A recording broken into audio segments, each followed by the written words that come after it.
Good day, everybody. Tuning in from across the globe into this second webinar on Vietnam. I'm quite delighted to host another session on this quite interesting market, a nascent market about to happen. As we all know, for those keeping an eye out on this market, there's been a lot said and a lot of rumors in the market. I'm even more delighted that today we have Rainer Brohm joining us as a panelist to discuss quite a certain specific niche in the market, the distributed generation segment, a segment that holds quite a lot of potential. I think that all of us are aware of some of the issues that surround utility scale at the moment with the PPA. Nonetheless, Rainer and me will give a short introduction also about this PPA to keep it informative, to also cover this. And then further on in the webinar, Rainer will especially focus on distributed generation, some business cases, actual business cases, and some models that work for Vietnam at the moment. After Reiner's presentation, we will have time for Q&A. Then we can address some specific questions you might have or that I have at the end. And then hopefully we can all go home with a bag of knowledge, and new insights on this market that Vietnam is supposed and holds to be. This webinar is leading up to the PV trade mission that we organized at Solarplaza. At the end of November, we will go with an international PV delegation to Vietnam, 2 days in Hanoi, and then we fly to Ho Chi Minh. It combines the public stakeholders, so the key figures from ERAF, EVN, MOIT, and the directorates of energy. And we, in Ho Chi Minh especially, we will meet the private sector and the financiers involved. Interesting fact, on the last day of the mission, we will have a provincial delegation join us from so-called hotspot provinces in Vietnam, and not so much hotspots, to indicate what opportunities lie there for PV investments and projects and what the needs are. The last session on that Friday, December 1st, will be a luncheon, so a lunch working session with corporate and industrial off-takers, since this market holds so much potential for the DG sector. About Solarplaza, established in 2004, we did over 90 events. Interesting fact that the Vietnam mission will be our 101st event. So I'm really pleased with that, especially with our trade missions. We try to open up emerging markets. In the past, we've organized missions to Iran, Argentina, Central America, Mexico, and last year we already went to Vietnam for first edition. Practical notes on this webinar. If during the webinar, by any chance, you run into issues, technical issues, please use the chat box. We have colleagues stand by that can answer and alleviate some of your stress. We try to help wherever we can. For questions during the presentation, please also use the chat box at the end of Reiner's presentation. We allow for plenty of Q&A time. Questions that we cannot address during the webinar itself, we will try to look into and see if we can make an article on this to also provide answers for these last remaining issues. Of course, the presentation slides will be made available with the recordings. You will get an automatic notification after we processed all the recordings about this, and then you have the slides also in your possession. As discussed, it's an interesting market. It has a lot of there's a lot of buzz around it. This was intensified with the recent release of so-called circular number 16. It's an official template for the PPA. It will go into effect on October 16 and runs up to the 30th of June 2019. So in that time frame, we look at the current opportunity for PV projects that want to apply within this PPA and within this tariffs offered. Interestingly, the circular also diversifies between utility scale projects, grid connected, residential rooftop, and C&I projects. It sets the stage and the processes for getting a PPA and the actual rules of engagement under the PPA. Interesting points, as we also indicated in a recent released review of the PPA. For grid-connected project is the equity investment requirement of 20%. I know Rainer will also dive into these specifics, but I would like to highlight that this is quite interesting mark to indicate that projects with a strong project sponsor are eligible to get this PPA. It opens the door for joint venture, co-development, direct investment, and maybe potential acquisition of projects with local project developers. For me, quite interesting is the land uses limitation. There's a clear wish from the Vietnamese government to avoid having too much arable land usurped for renewable energy projects. So there's a 1.2 acres per megawatt peak limitation on it. Another issue that's quite clearly indicated in the PPA, though it is quite obscure to get it done, is the need to get your PV project included in the regional energy plans. And from a certain level scale, you also need to be included in the energy master plans. On the tariffs, it is for grid connected project fixed to the US dollars, 9.35 US dollar cents per kilowatt hour. It's on a running basis, it will be adjusted to exchange rates. For rooftop projects, the excess of the PV project that doesn't include, that does fall outside of the net metering scheme, can also be sold back to EVN. Though this FIT is fixed in the first year and will at the end of the year, last working day of the year, be adjusted on that moment with the exchange rate for the upcoming year. Major challenges that surround this still, or hurdles that people mention, the lack of the no take or pay obligation. At the point of delivery point of the PV project, whatever might happen after this, be it grid upgrades, substation work, or anything else in the system, you're not covered for that as a PV project. It doesn't allow for offshore arbitration. This is also, of course, because a local SPV closes a deal with the local utility, but it might be a hurdle for international investors. There's no sovereign guarantee or coverage of the credit risk associated with EVN. Has to be seen how real this risk is, but it is perceived as a risk. So it could be an incredible boost for the market if such a guarantee scheme was provided. And there's no provision that addresses possible changes in the applicable laws during the running time of the PPA. But now, our main star of the day, Rainer Brohm. He has over 15 years experience. He worked a lot on policy and legal frameworks within Europe and Germany specifically. He led the German association, Solar Industry Association, their governmental relations and international affairs department. It includes lobbying, of course, and also getting regulation right that works for PV industry and that works for countries itself. He is stationed in Vietnam and has been working in Vietnam since 2014. He did multiple assignments for GIZ, MOT, and the German Ministry of Economics and Energy, especially also on, as we will see later on the business cases of distributed generation and rooftop PV. He's quite heavily involved in also policy drafting.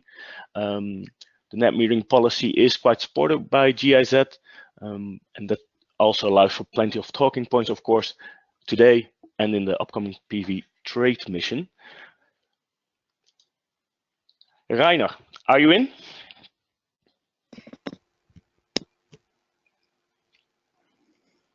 Hello, Rainer, I can hear you. Do you hear me? Hi, Rick, I can hear you perfectly. Okay. Rainer, I will give you now the floor and the presentation. I look forward to this, and after you've done, I will take back control, and then we go into the Q&A of the people. The floor is yours, Rainer.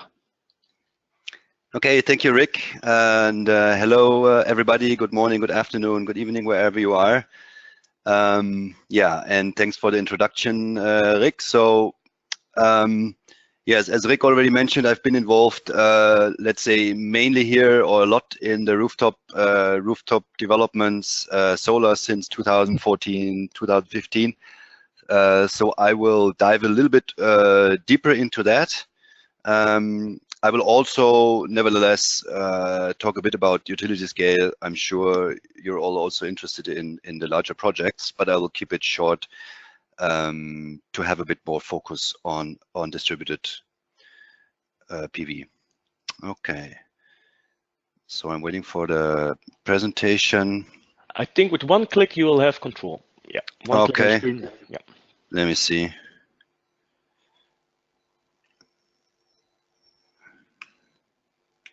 here we go. Oh, yep, here we are. Okay, so the new feed-in tariff net metering regulation, Rick already summed it up. So it's all new. The feed-in tariff net metering decision 11 was issued in April, but let's say all the details and the final standard PPA and the net metering implementation was just issued last week, and it took a few days for, let's say, the non-Vietnamese speakers or the non-perfect Vietnamese speakers, as I am, to wait for the translation. So it's really fresh, and let's see what it brings.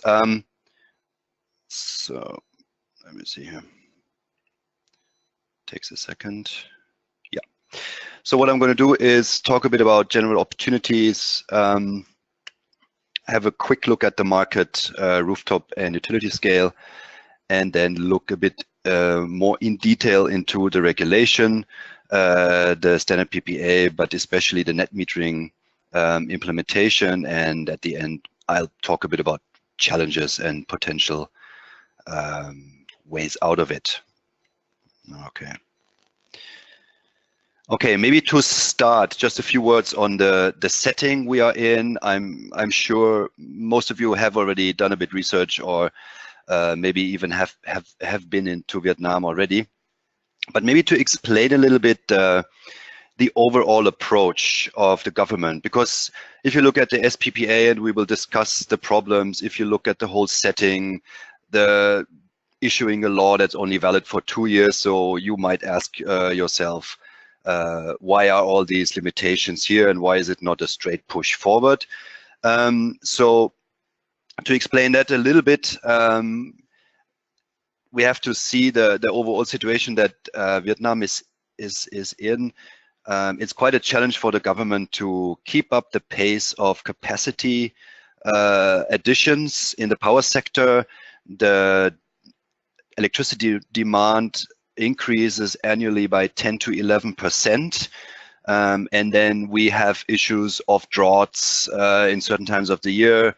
The coal power plants don't deliver as they should. So it's quite a challenge for the government to keep up this pace. And what you can see is that, well, the old world and what they know, what they understand, is just building new coal power plants. And now this new thing comes up, renewables. They have to build their own capacities, knowledge, and awareness, not only within the government, but also within, let's say, provincial governments, administrations, and market stakeholders. So this is the plan. There's a power development plan that is the revised number 7 that's been issued in March 2016. And here we see 850 megawatt of PV until 2020. And in the long run, the plan says, okay, 12 gigawatt until 2030. So that's coming from almost nothing. That's quite ambitious. If we look at the potentials, of course, there's much more room in Vietnam for solar. But let's say it's quite an ambitious strategy for an absolute pioneer market and for a government that has not much experience with renewables in general.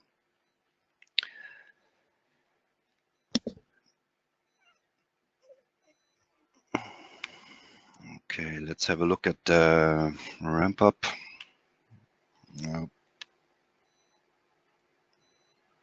Sorry. So, okay, here we go. So this is what I meant with a challenge. So we are at about 40 gigawatt in overall installed power capacity now, and the plan foresees 130 gigawatt until 2030. And this is quite a challenge. And if you look at the mix in 2030, we still see more than 40% coal in the mix. So, and this has created real problems for the let's say for Vietnam, for the government. Not only because Vietnam has to import coal now, the domestic coal is not sufficient anymore, which also makes coal power production more expensive, of course. But there's also a lot of international pressure. Vietnam is part of the Paris Agreement. They're part of the most vulnerable climate change vulnerable countries in the world. So there's a lot of pressure now, and it's a lot of yeah, let's say it's a bit of a dilemma situation. They need to ramp up capacities, but they also need to mitigate greenhouse gas emissions. So this is kind of the dilemma situation the government is in. So their main approach now, stepping into renewables and stepping into solar, is really going with very small steps and seeing how that works. And of course, they also have this huge state-owned utility, the monopoly EVN, which is a big tanker, and they don't want EVN to fail, of course. So yeah, this is why there's 1 foot on gas, 1 foot on the brake, as we see it here a bit.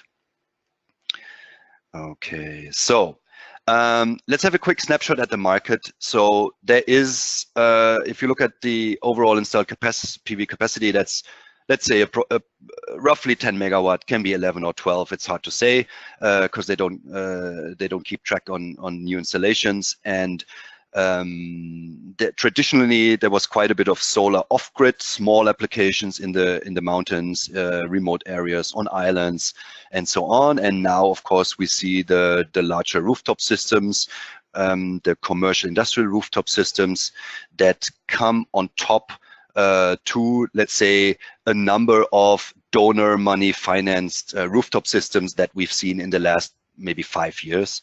And we also see a small but growing residential market growing.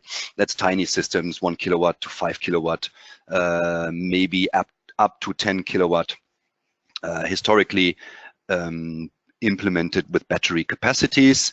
We'll see how the market reacts now with the new net metering installed. So this is the, let's say, the general market structure.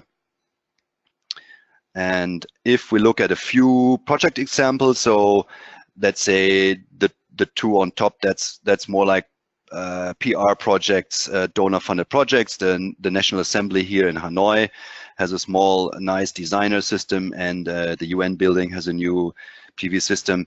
And then we see more and more, let's say, commercial investments. There's a garment factory in the south, 165 kilowatt peak system, a supermarket, Big C, that's a larger supermarket group here with a system. And very recently, we've seen even bigger systems. So on the upper left, that's Sao Mai Seafood Factory. Sao Mai is one of the biggest, let's say, business conglomerates in Vietnam. And they have built the 1 megawatt rooftop system. That's the biggest so far in Vietnam.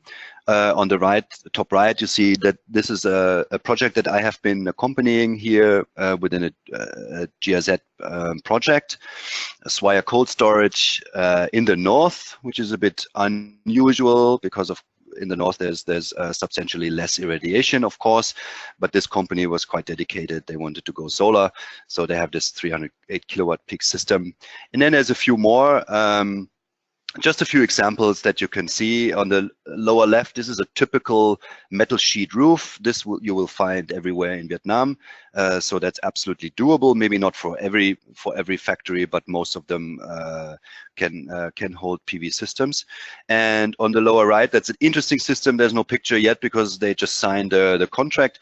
A 500 kilowatt peak system here of a local player, Solar BK, is implementing that. And this is a leasing model. Okay, so speaking of business models, yes, here we are. Let's say, what are the challenges here in the rooftop market, the CNI rooftop market? As always, it's upfront investment costs. So we have shoe manufacturers or machinery or whatever it is, and these companies are not used to invest money into a power system. They're used to procure kilowatt hours. So of course, this is a challenge that you find in any solar market. Specific limitations here are, Rick already mentioned it. So EVN is the single buyer of electricity, which means that up to now there's no legal framework for direct PPAs, corporate PPAs, and there's also not yet a competitive power market and a wholesale market where you could also sell your solar electricity. So this is something that obviously is limiting the choice of business models, and is also affecting bankability if you rely on a loan financed investment. Because of this special situation, and EVN's financial rating is not very good, and this of course is a key issue, especially with the utility scale project, but also might be an issue for some of the larger rooftop systems. So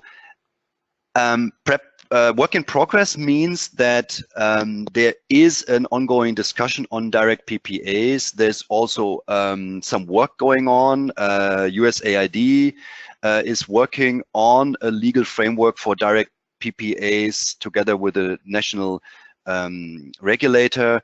It's not yet clear when and in what form this will be actually come into force or being implemented in the market, but I would say my guess is that for, let's say, the at least medium future, this will come. There's a lot of interest.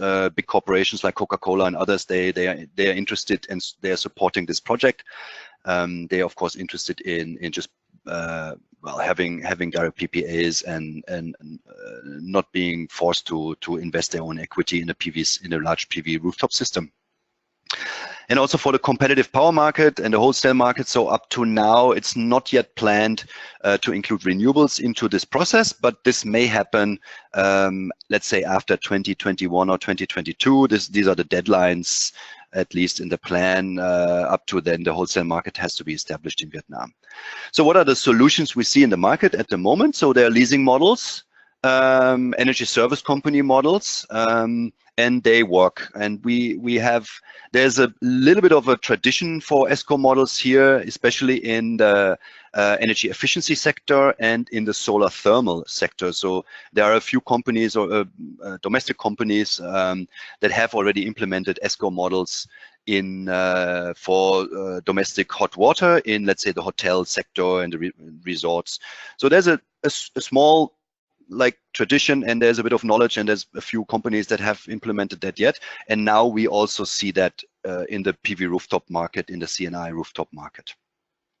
And then of course we see, let's say, all the kind of muddling through or working around the gray zones of the law, the equity model. So we do see long-term payment schemes that have additional contracts with minimum yield guarantees, kilowatt-hour guarantees, so kind of a disguised direct PPAs, not legally, technically not kilowatt-hour PPAs, but they for the customer, for the investor, they look a bit like that. So this is what we see at the moment. And I've also heard of companies that say they want to implement direct PPAs, but my assessment, and I've been talking also to quite a few, let's say, legal experts and law firms here, it's not yet possible. The legal framework is just not yet there for that. So what's the motivation of investors? You have a lot of international companies here. Vietnam is an FDI market. So we have automotive, we have machinery, we have food and beverage, logistics, a lot of textile, garment, and so on. So of course you have a mix of motivation, and the systems that have been invested have been purely self-consumption systems, so never touched the grid, because up to now there were no rules, there was no feed-in tariff, no net metering, and so on. Of course, this will change now, but the systems that have been installed have been mostly self-consumption systems. And yeah, and if you look at let's say the payback times of rooftop systems, I'll come to that back a little bit later, but I would say for international companies, that's absolutely doable. We're talking about, let's say, 6 to 8 years in the south of equity payback times. So that is quite doable for a lot of companies. Of course, for Vietnamese companies, this is difficult. Vietnamese companies have very short investment horizons, 2 years, 3 years. A lot of, let's say, general insecurity in the market. They had inflation rates of 25% just maybe 5, 6, 7 years ago. So the investment horizon is short if you talk to Vietnamese companies, but there are a lot of international companies here, and they of course have all the mix of going green, doing that for CSR reasons, but also saving on the electricity bill, mitigating risk, hedging the risk of increasing electricity tariffs. Vietnam has among the lowest electricity tariffs in whole ASEAN region, but it's pretty clear that this will not stay like this. They cannot maintain this. I mentioned the coal imports that they have to do now, and many other reasons. So it's clear the prices will go up, but it's very difficult to predict how fast they will go up in what steps, because it's a politically set retail tariff. So basically the government sets the tariff, and EVN always wants to increase the tariff more than the government allows, for obviously reasons to prevent social uprise, or to maybe also keep the market attractive for FDI. So I think approaching customers here, potential investors, manufacturers, logistic companies, well, it's the same game than in other markets. You have to convince about the technology, the reliability, the economics of the systems, and so on. There's also a little bit, let's say, you see a few companies or more projects that want to have, or that invest in flagship productions. So building certification is also quite an interesting thing now.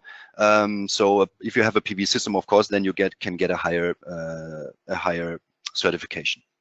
Okay, so maybe that's about the rooftop market, the motivation, the business cases. And if we look at the utility scale, this I'll keep it short. It's currently about 110 projects in the pipeline, 17 gigawatt. That's let's say the official numbers from the Institute of Energy, which is kind of a part of MYT, of the Ministry of Energy here. They're keeping track on that, and they are also offering services to project developers. So there's a lot in the pipeline, and we see a lot of local.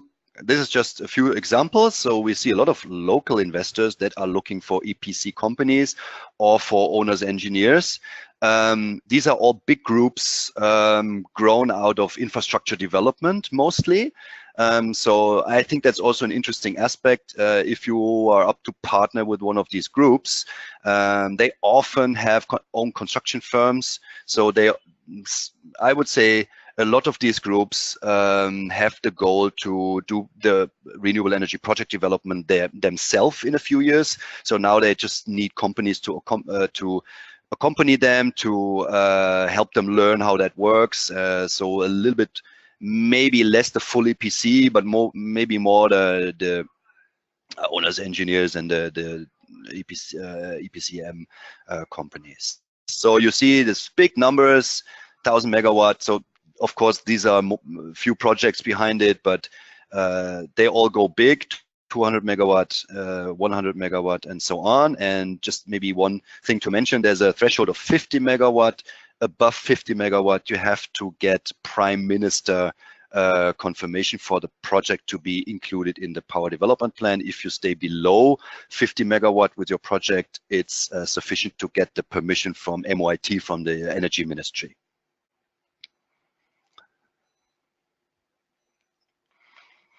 Okay, so a very quick overview. Try not to repeat what Rick said, but we have the feed-in tariff. We now have the SPPA. I'll go into that in a minute. We have the net metering scheme. We have tax and land lease exemptions, and in the future we will have hopefully a wholesale power market that's accessible for renewables, potentially a direct PPA scheme. And there's a roadmap to have renewable portfolio standards for the utility, or let's say the utilities, the daughter companies of EVN. So that could also be a little bit of a push for solar projects. Looking a little bit at a few details, maybe because some of them are a bit interesting, let's say, a bit odd. So obviously EVN has to purchase the entire power generated from the PV system.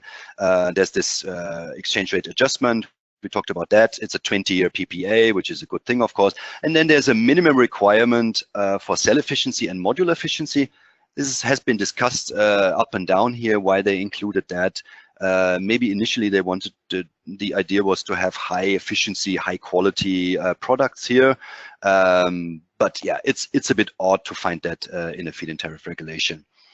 And yes, and the regulation entered into force 1st of June this year and is only valid until June 30, 2019. And the deadline is COD is commercial operation date. This definitely is quite a challenge for all for the timeline of a project. A few points regarding grid-connected utility scale projects. So you have to have an assessment of the impact to grid connection. You have to prepare the system for remote dispatch, SCADA system.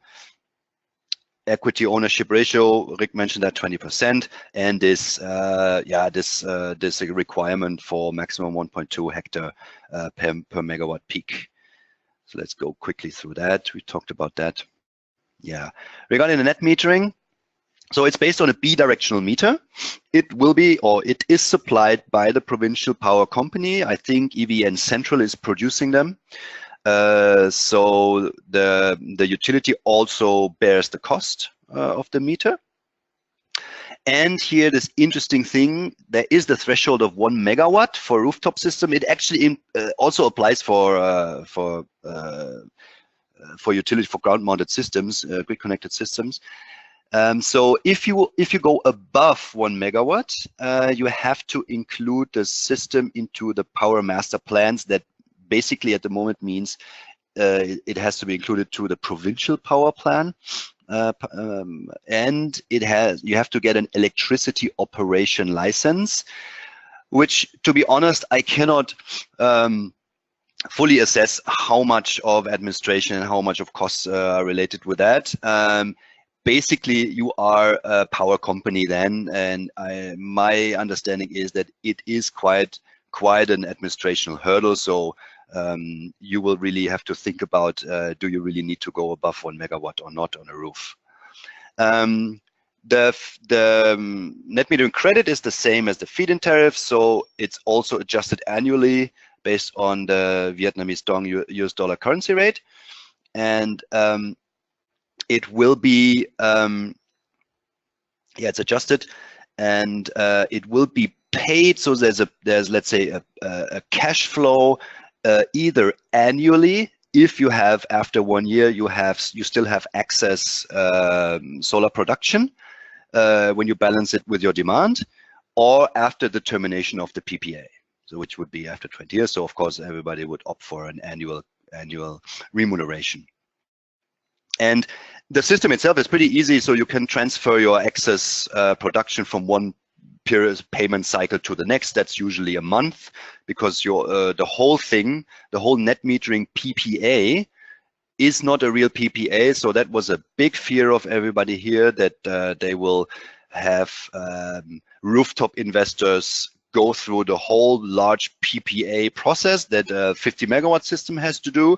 Now, no, it's not like that. So finally, in the new circular now that's been issued last week, it's just an annex to your retail power purchase agreement. So basically, the contract you have with your utility, it's just an annex. So to me, it looks rather simple. It looks rather easy.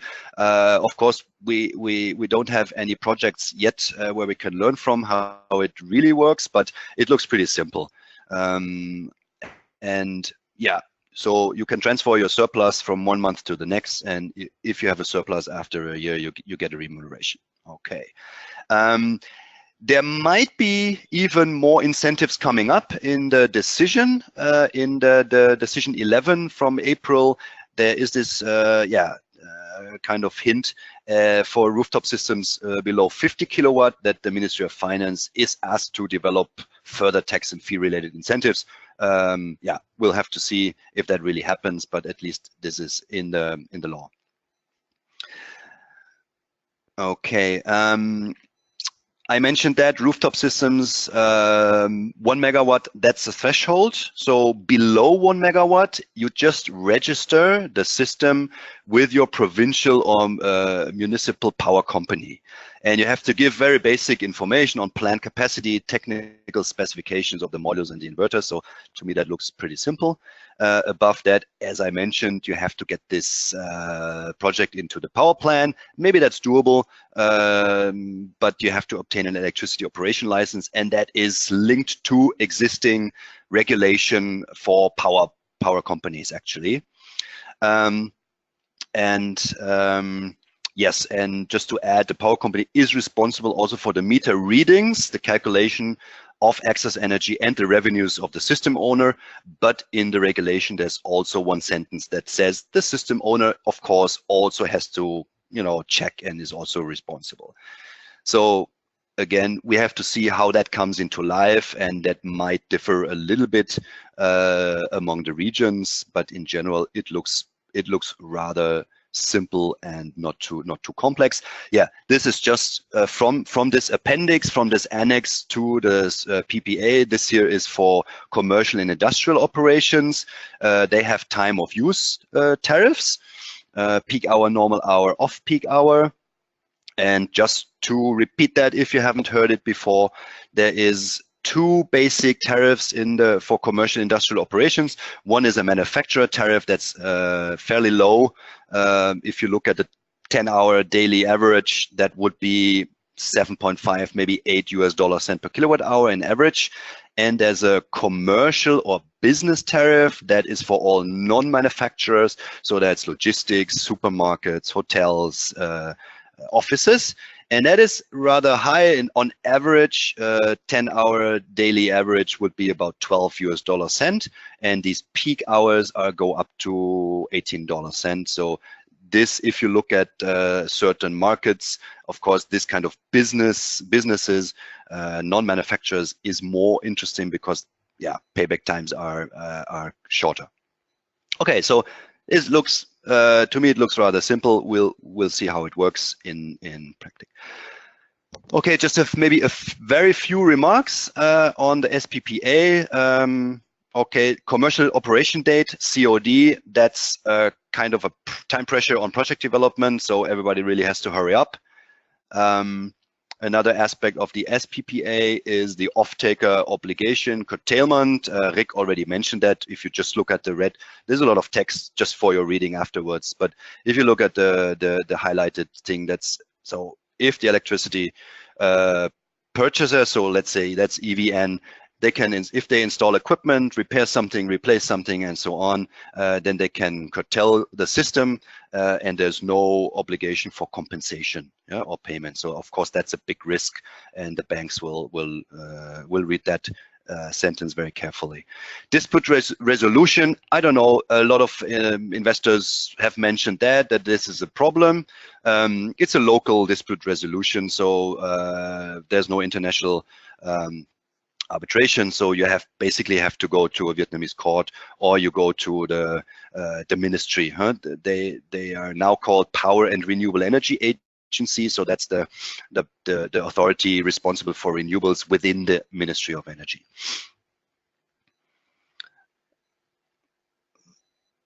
Force majeure has been also mentioned as a problem. So basically, there's no political force majeure. In the first draft, there at least was a formulation that says, okay, this force majeure is also decisions of competent authorities, but any change of law is not included into the force majeure regulation. So this adds up on the, let's say, on the risk list. Amendments to the SPPA, it looks like this is pretty compulsory and you have to stick to the PPA. There's not much room to change it in a negotiation process with EVN. So it says sellers and purchasers are permitted to supplement the contents, but without changing the basic content. So, okay, we need to interpret that a little bit, but also if you look at the history of the decision and the first drafts, it's pretty much fixed. And there's no government guarantee. I think for the bankability issue, that's of course that's a big issue. We have to stick to EVN as the sole off-taker and purchaser of the electricity. Okay, and if we look at the challenges, it's bankability for utility scale. I would say that's number one. Of course, access to financing here is a bit difficult. The domestic banks have not much experience with renewables in general. Land availability has been mentioned. There is this requirement of 1.2 hectare per megawatt maximum. There are some regions where you run into land use conflicts, and the government has made clear that they want to avoid any conflict with rice production. So that's untouchable. In other cases, yeah, you have agriculture, fishery, seafood production at the southern coast. And just maybe as an idea, if you can think about co-production, agro PV, so agriculture plus PV on the same area, or aqua PV, this is something that is a real issue here, and there's a lot of interest by authorities on the provincial and the national level. So if you have products like that or ideas to implement these kind of projects, go ahead. You will find a lot of interest here. The procedures are complex. I guess they are complex in many countries, so maybe not a game killer. And the business models also apply to utility scale. Of course, it would be nice to have a direct PPA also for larger projects. And if we look at rooftop, it is the low electricity price, although I would say the payback times are doable in the south for these operations, for the businesses, for these companies that pay the business price. 6 to 8 years payback time, of course, depending on all your assumptions. I've based that on a business as usual scenario of 5% increase of electricity tariffs per year, as in the last 10 years. But of course, everybody can make up his own mind about that. Especially for Vietnamese investors, a very short investment horizon. And direct PPA would be nice. You have to work around a little bit, leasing models or equity models and so on. And above 1 megawatt, I would say rather complex procedures for the investment, especially the licensing, the electricity license. Okay, a little bit of advertising. So I've done this study together with GIZ last year. It's analysis on CNI rooftop. There are 6 case studies in there. Yeah, if you're interested, just have a look at it and get inspired a little bit. And you see a few examples of manufacturers, non-manufacturers. And another advertising for a GIZ project, actually, there is some support by the German government for rooftop projects, for reference projects. So if you have a client, if you have an investor that is especially interested in getting a lot of marketing with this project, this could be interesting. So GIZ can support any kind of expertise, any kind of consultation for these projects, technical analysis, quality control, and extensive marketing campaigns for the investor. So if you're interested in that and you think about an investor that could see a benefit in that, please contact me. Yeah, this project is open. And let's see, that's it. Yeah, thank you very much. Sorry, that's already the backup. Yeah, a lot of information, but I'm looking forward to all of your questions. Thank you. Thank you, Rainer. Quite insightful, quite a lot to talk about, I think. I do have some questions for my own. We also got some questions from people listening in. Maybe to kick it off, what is the biggest positive outcome of the recent circular release? What was for you the biggest positive note in that? So for me, the biggest, the most positive aspect is the net metering details. I was expecting it to come out much more complex, more difficult, because there's a lot of pressure from EVN. Of course, you can imagine if we talk about CNI rooftop, that's the best customers for EVN. And losing them to solar is quite a threat. So I think this is really good that we see this rather simple, rather easy implementation details for the net metering. Yeah, exactly. And then, of course, the follow-up question was the biggest negative note. Well, I would say that the negative note is that there were no major changes to the PPA. So, I mean, there were a lot of the private sector made an assessment and input to MYT, and all the donors collected feedbacks. They compiled feedbacks and sent it to the government. So there was a bit of hope that they would improve a few things, but well, basically it's the same PPA than the draft, and that's a bit of a could have been better. Exactly. A question on the overall energy plan and the quite clear need to add more capacity to ramp up capacity additions. Are there sincere plans to curb the growth in energy demand? Like, are there big energy efficiency projects on the way, or should we still look at this expected growth curve for the energy market in Vietnam? Yeah, at the moment, I would say I'm afraid there's not so much hope for large movements on the energy efficiency side. There have been some assessments of energy efficiency, the energy efficiency situation in the business sector, in the manufacturing sector, and it was not very delightful to see that. So they have the legislation to do energy audits and so on, but I've personally talked to a company that are big enough so they have to do that compulsory, and I asked them, so what was the outcome? Yeah, they figured out that we could reduce the energy demand and improve the energy efficiency. And then I asked, so which measures did they recommend? And they said, no, they don't recommend any measures. So the situation is not very good, and I would say we are facing this further strong increase of the electricity demand. Some people say it's a bit overestimated because they link it to estimations of GDP growth in the future. But still, I think this country will grow, the economy will grow, and they need capacity, and they need clean capacity now. Yeah, exactly. Okay. Another question about the PPA itself. The validity goes up to 30th of June with COD. It doesn't leave any room for signing a PPA before the 30th of June, having a COD after, or doing only a partial COD of just a portion of the plant on that date. Yeah, there is a little, let's say, there's a small backdoor.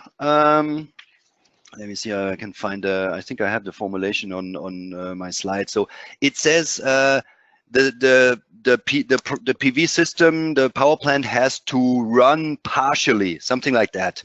So parts of it have to operate. So I would say there is a small backdoor, but maybe I wouldn't recommend to calculate with this backdoor. So maybe if you have if you have a 50 megawatt plant and the first 5 or 10 megawatts are ready to feed in power, then okay, maybe then you are fine. But yeah, I think you shouldn't calculate with that. Exactly, it's not a starting point to start a PV project to make use of a maybe small loop in the system. Exactly. And with regards to the rooftop project you mentioned, the SAOMI project, it's above 1 megawatt, I think 1.09 or something. Yeah, yes, 1.6 or so, yeah, exactly, yeah.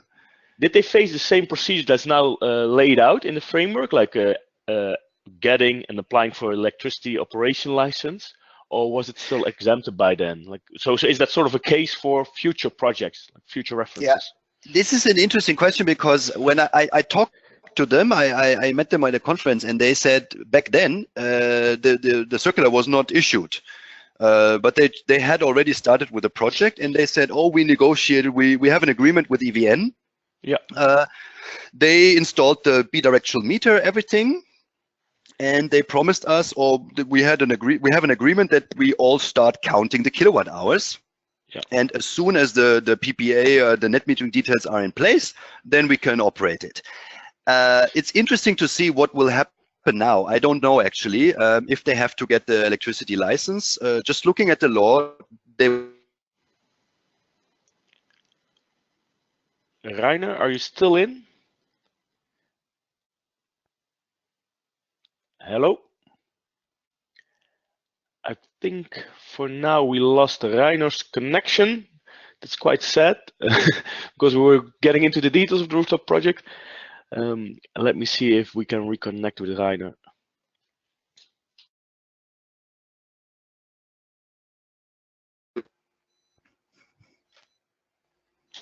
Hello?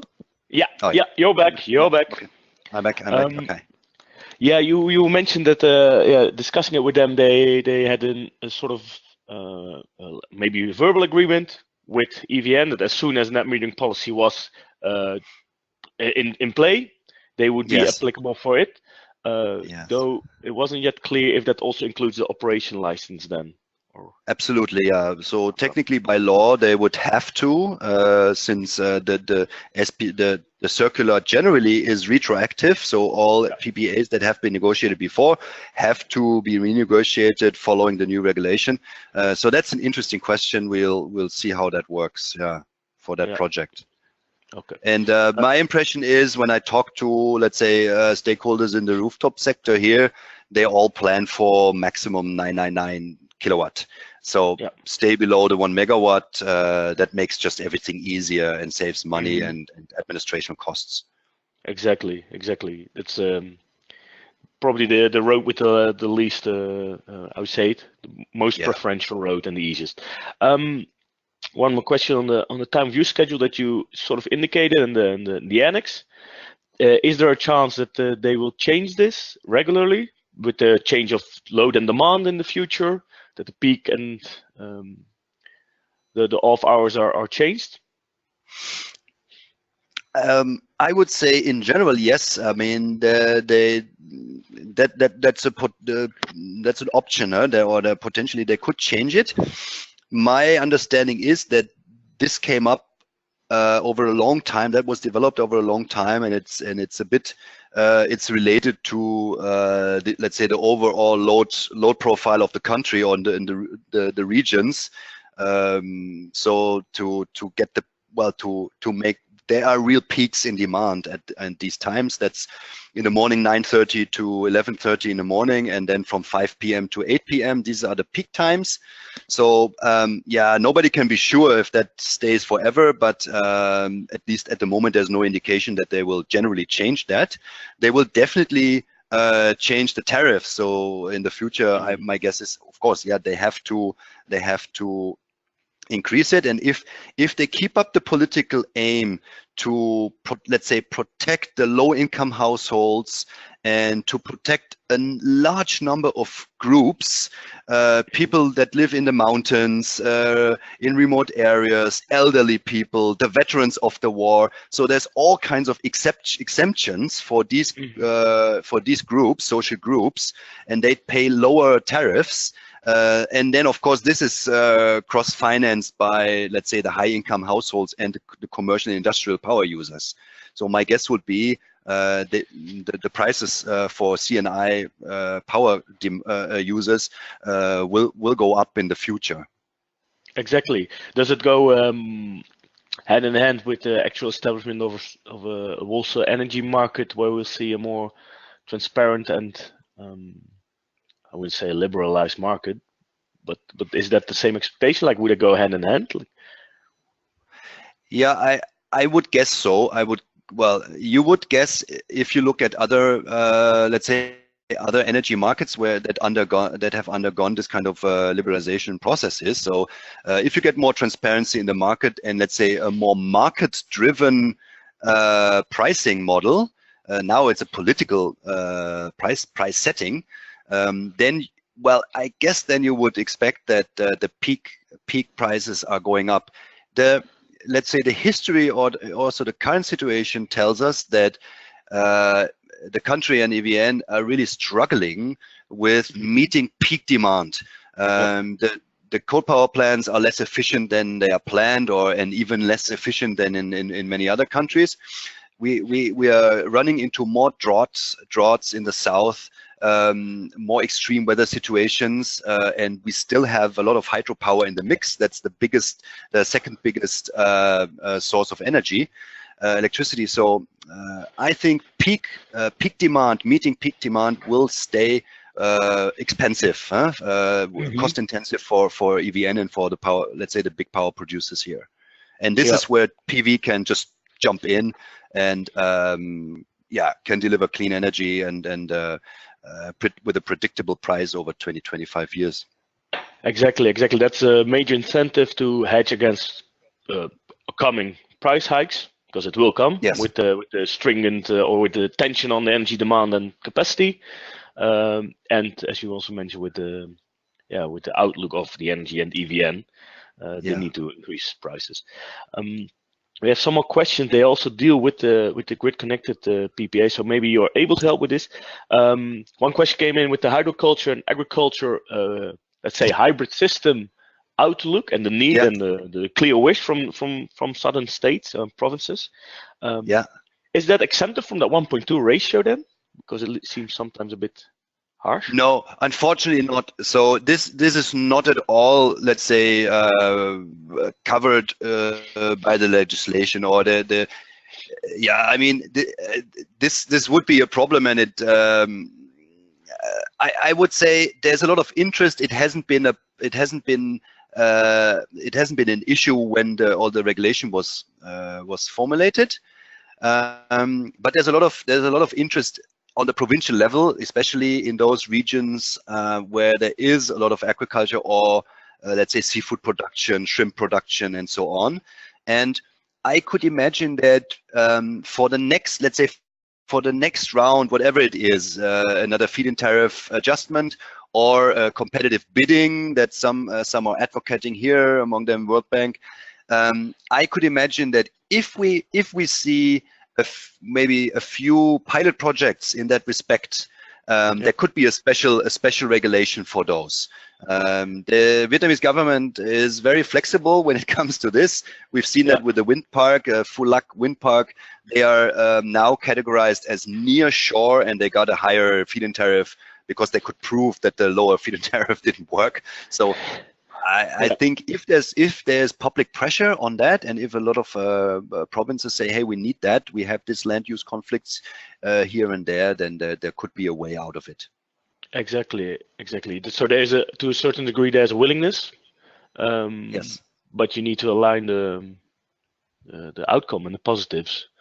Is that a challenge for be it utility scale or rooftop projects to align actually with the desirable outcomes on both ends, like private investors or project developers and the public stakeholders? So like talking about this combined PV production? Yeah. Now also when it comes to big rooftop projects where you need to apply for licenses, or big utility scale projects that need to be included in master plans, at a certain point you need to cooperate with public stakeholders. Like, do you think that the desired effect and the outcome align in these projects? I would say this differs a little bit from province to province. There are some provinces that are absolutely supportive. They want to attract these investments. And I would say rooftop projects are far less critical because you don't have any land use issues there. And I would say a few of the provinces are really pushing it, mainly in the south, close to the Mekong Delta, because they are closer to the problems, and of course they are looking forward to see the investments and the tax revenues coming in. Other provinces are maybe not so supportive. That might not only be for a reason that they don't like it or they're not convinced about renewables, but that can also just be that they internal processes and that all this administrational world is very complicated here and interwoven with the party structure. I mean, you have the administrational structure up to the prime minister and the ministries, and on the other hand, you have the party structure, the people's committees in the provinces that are also, for example, involved in the licensing process, in the investment license process. So this is just very complicated, and I think some of the provinces are a bit, let's say, maybe more better set up and a bit more progressive as administrations. Yeah. Also, a more professional question towards you on what you've seen since 2014 up to now. Has that been a surprise, the progress made? And do you expect to be, can you be surprised in the coming 2 years in the same degree? Or do you hope to be? Yeah, of course, I always want to be positively surprised, but yes, I'm a bit surprised indeed, because let's say 2014 and before that, nobody expected solar to come up that quickly. Everybody expected, let's say, the wind market to take off at some point, or have the government adjust or increase the wind power, the wind feed-in tariff, because we only have these 3 wind power parks here in operation, and actually the market proved that the $7.8 for wind are too low. Now, after maybe, how long is that ago? 5 years. The market moved in the direction of the feed-in tariff, so the prices for the windmills and so on, they dropped. So now it seems to work, but now they are up to increasing the feed-in tariff of about $1 per kilowatt hour. So everybody was waiting for the wind market to take off, and nobody thought about solar. So I'm positively surprised that where we are today. Absolutely, and especially with the rooftop market, the C&I rooftop market, I'm really optimistic, because I've seen many interested investors, a lot of companies that see a benefit or also added values apart from the financial aspect of this investment, such an investment. So I really think it's not an easy market, of course, but I'm quite optimistic that we will see a lot of nice large rooftop systems in the next 1 or 2 years. Exactly. It's not for the faint-hearted, and if it would be easy, then everybody would be doing it. Yes, absolutely. That's probably the major takeaway. I have one more question, and also on this, with such big claims coming out from different parties in Vietnam, for example, the TTC group, on rooftop and ground-mounted projects, are these all real proposals already working, or is it more wishful thinking? What should we take of the current project summaries that are out there? We made one as well on all the claims that are out there. Yeah. Can you put a finger on it? Are we still in first stages and we have to see what reaches even financial close, or? Yeah, I mean, we're 1 step further now. Before April this year, that was all dreams, or let's say it was all only potential. There was land. There are these investors, these local groups that have access to land, that were seeing the feed-in tariff coming up, saw the first drafts in 2015, and started to think about, oh, okay, solar. Let's have a look at that. Oh, it's easier than wind. Okay, let's do it. We have land. We have access. Why not doing that? So, and then of course we had international investors and the big funds here, Dragon Capital and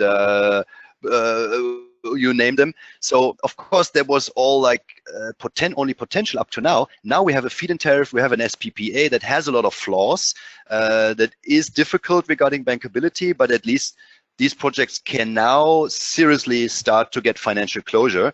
And of course this is absolutely let's say interesting to see how that will work and who can move forward with the project and get the financing done.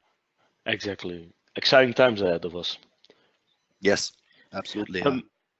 I think now we've exactly made it to 1 hour. So we start a bit late. I have 1 or 2 more questions. They especially deal with the state PPA. I would like to sort of look into those questions as well in an in-depth article, because they're quite specific. Reiner, for now, we'd like to thank you so much for this first introduction on some really recent changes and updates.